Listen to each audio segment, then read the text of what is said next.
तो आज का अपना जो टॉपिक है, देखिए बात करते हैं कि अभी अपने बच्चों को प्रमोट कर दिया गया है। बहुत ही भयानक तरीके से आपका रिज़ल्ट आएगा। वो 2000 आपने 100% प्राप्त किए हैं सब ने। तो 100% मिलने के बाद आप सबको सब्जेक्ट सेलेक्ट करने में बहुत ज़्यादा दिक्कत हो रही होगी, जैसा मैं फील कर पा रहा हूँ। मैं मजाक कर रहा हूँ ना, इसको हल्के में लेना हो। अब अपने बच्चे हैं, रिजल्ट ना आने की वजह से, बोले तो पेपर ना देने की वजह से, उनका सही मूल्यांकन ना होने की वजह से सब्जेक्ट डिसाइड करने में बहुत बड़ी समस्या हो रही है आपको। तो आपको सब्जेक्ट डिसाइड करने के लिए मैं यही सलाह दूंगा। देखो, जो भी बच्चे को 9th 10th का अगर मैथ्स अच्छा लगा हो और साइंस भी अच्छी तरह से उसने पढ़ी हो, तो वो बच्चा बिना कुछ सोचे, ज़्यादा कोई अपड़ा तपड़ी किए बगैर, है ना, इधर उधर से ज़्यादा हाथ पैर मारे बगैर पीसीएम की तरफ जाए, बेधड़क जाए, आराम से जाए, उसको अच्छा लगेगा। प्लस मैं आपको एक अच्छी बात और बता देता हूँ। चलो मैं पहले सभी के लिए थोड़ी सलाह दे देता हूँ, उसके बाद बताता हूँ। नेक्स्ट हम बात करते हैं कि जिन बच्चों को मैथ से दिक्कत थी 9th और 10th क्लास में, अभी अगर इरादे हैं कि हाँ मैं मैथ कर सकता हूँ, तो बिल्कुल बेशक आप मैथ साइंस की तरफ जाइए, पीसीएम की तरफ जाइए। और लगता है कि नहीं यार कैसे कैसे करके इससे पीछा छूटा है, तो आप किसी के कहने पर जोश में आकर पीसीएम की तरफ मत जाना, वरना दिक्कत हो जाएगी आपको। फिर चीज़ें समझ नहीं आएंगी, पढ़ने में मज़ा नहीं आएगा, फिर कुछ नहीं, आपका बस धुआं हो जाएगा, है ना। तीसरी बात हम बात करें, किसी भी बच्चे को अगर मेडिकल लाइन में बोले तो अपने डॉक्टर वगैरह, एक नर्सिंग वगैरह करनी है, तो उस बच्चे को अपनी बायोलॉजी लेनी है, ठीक है। पीसीबी, फिजिक्स, केमिस्ट्री और बायोलॉजी, इसमें मैथ हट जाएगी। जिस भी बच्चे को सपना है कि भाई मुझे मतलब आईआईटी वगैरह जाना है, या फिर नीट वगैरह जो भी कुछ है, नीट के लिए बायोलॉजी में जाएं आपको, और आईआईटी वगैरह जो आपको करना है, इनके लिए आप मैथ साइंस की तरफ जाइए। और जिस बच्चे को एनडीए की तरफ अगर झुकाव है उसका कि भाई मुझे नेवी वगैरह ये करना है, तो आप बेधड़क होकर मैथ साइंस लीजिए, मैथ साइंस से काम चलेगा आपको। उसमें आपकी चॉइस पर डिपेंड करता है कि आप चाहते क्या हो करना। आप किसी बच्चे को बैंकिंग में जाना है, बैंक की जॉब करनी है, तो आप कॉमर्स की तरफ जाइए फिर, है ना। बैंकिंग, क्लर्क बाबू की अगर किसी को इस तरह की टाइप की कोई जॉब करनी है, तो आप ज़्यादातर कॉमर्स की तरफ जाइए। और कोई भी बच्चा जो अपना प्राइवेट फील्ड में, प्राइवेट सेक्टर में काम करना ज़्यादा पसंद करता है, तो वो भी बच्चा कॉमर्स की तरफ ज़्यादा जाए। जो भी कोई प्राइवेट फील्ड में काम करना पसंद करता है, वो कहाँ जाएगा? अपने कॉमर्स की तरफ जाएगा, ठीक है। और अब आती है अपने मेन कलेक्टर साहब की बात आती है। जो हमारे कलेक्टर बनना चाहते हैं, जो भी कोई अपने विधायक वगैरह बनना चाहते हैं, सबके लिए मैं लास्ट में तुम्हें बताऊंगा ही। अब जो सिविल सर्विस पसंद करता है, मैं ये नहीं कहता कि मैथ साइंस वाला सिविल सर्विस में नहीं जा सकता।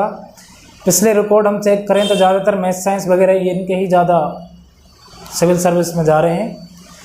अब किसी भी को सिविल सर्विस, आरएएस, आईएएस या यूपीएससी जो भी कोई अपने एग्जाम है, यूपीपीसीएस, एमपीपीसीएस जो भी कुछ करने हैं, एसडीएम वगैरह बनना पसंद करता है कोई, तो भाई आपके लिए ज़्यादा जो हेल्पफुल रहेगी वो आर्ट रहेगी बजाय मैथ साइंस के, क्योंकि इसमें जीएस वाला पोर्शन बहुत ज़्यादा मायने रखता है। तो आप आर्ट्स की तरफ जाएं। और आर्ट्स में आप कौन से सब्जेक्ट लें?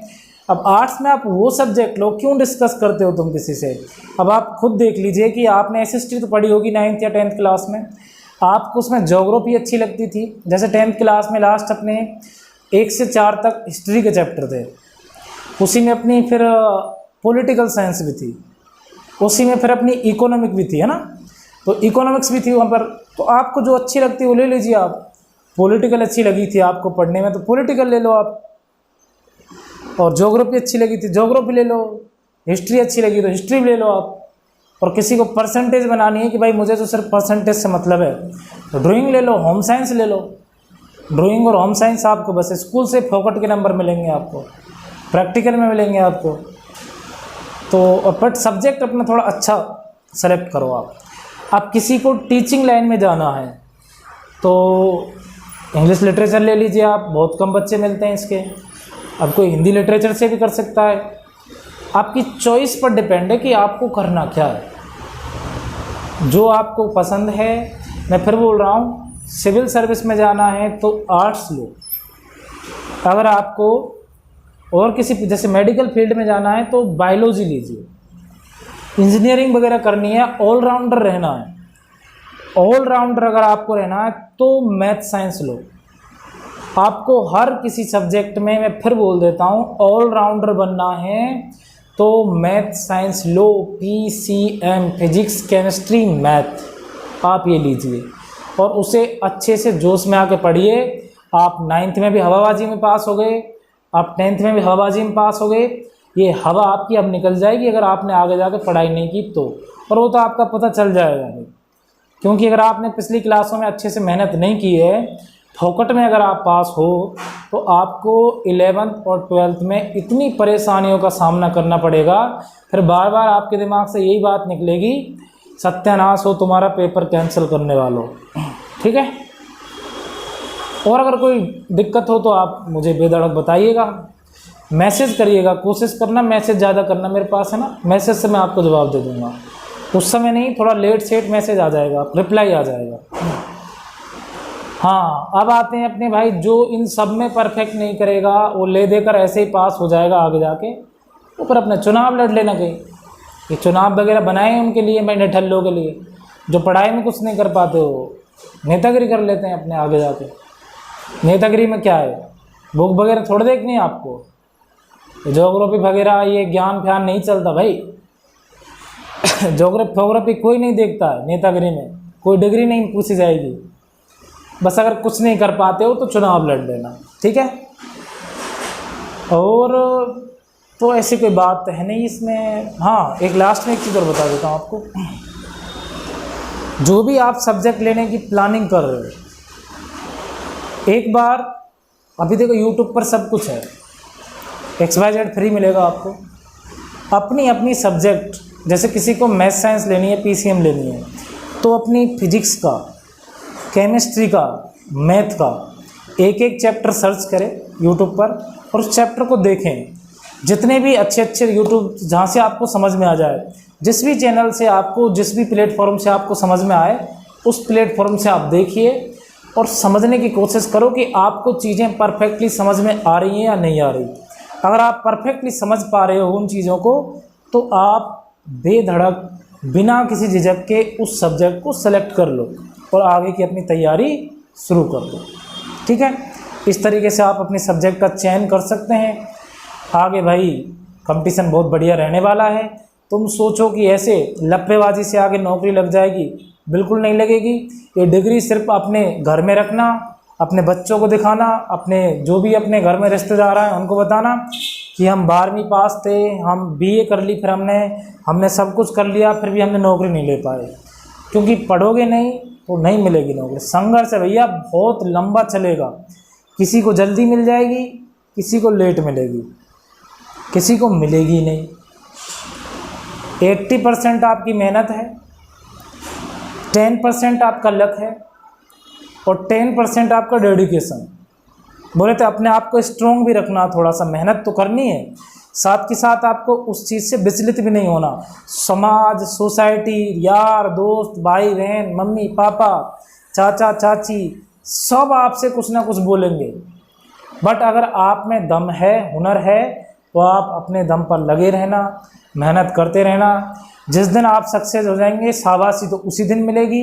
चाहे आप 24 घंटे पढ़ते हों, चाहे कोई बच्चा 2 घंटे 1 घंटे पढ़कर नौकरी ले ले, चाहे 24 घंटे वाले नौकरी ना ले पाए, बातें और शाबाशी तो सिर्फ उसी को मिलेंगी जिसकी नौकरी लग चुकी है। 24 घंटा वाला गया भाड़ में, ठीक है, वो जीरो है सबकी नज़रों में, वो कुत्ता है, घर का ना घाट का। पढ़ोगे, लिखोगे, नौकरी लगोगे तो वैल्यू है, वरना कोई वैल्यू नहीं है किसी के भी सामने। ठीक है, चाहे वो मैं हूँ, चाहे वो आप हो। तो अपने हिसाब से सोच समझ के अच्छी तरीके से आपको पढ़ाई करनी है। इस समाज में आपकी नॉलेज को कोई नहीं देखता है, इस समाज में देखी जाती है नौकरी। और वो भी सरकारी नौकरी। समझ गए मेरी बातों को। और अगर फिर भी आपके अंदर दम हो इस समाज के खिलाफ जाकर के आप कुछ प्राइवेट सेक्टर में कर सकते हो, बिजनेस कर सकते हो, कुछ भी कर सकते हो, तो यू आर मोस्ट वेलकम। मैं कभी किसी को ना छोटा कभी बड़ा ऐसा किसी को नहीं समझ सकता हूँ, बिकॉज एक टीचिंग लाइन में मैं काम कर रहा हूँ, तो मुझे पता है कि बच्चों को पढ़ाने के लिए कितनी मेहनत करनी पड़ती है, कितनी नॉलेज अपने अंदर होनी चाहिए, तब जाके पढ़ाया जाता है। फालतू की कमेंटबाजी तो कोई भी कर देता है ना, गली का कुत्ता बेफालतू में तो कोई भी भौंक सकता है। थैंक यू, धन्यवाद। अब आप अपनी सब्जेक्ट का चयन कीजिए और आगे की राह को अपना आसान बनाइए। ठीक है भाई, बाय बाय।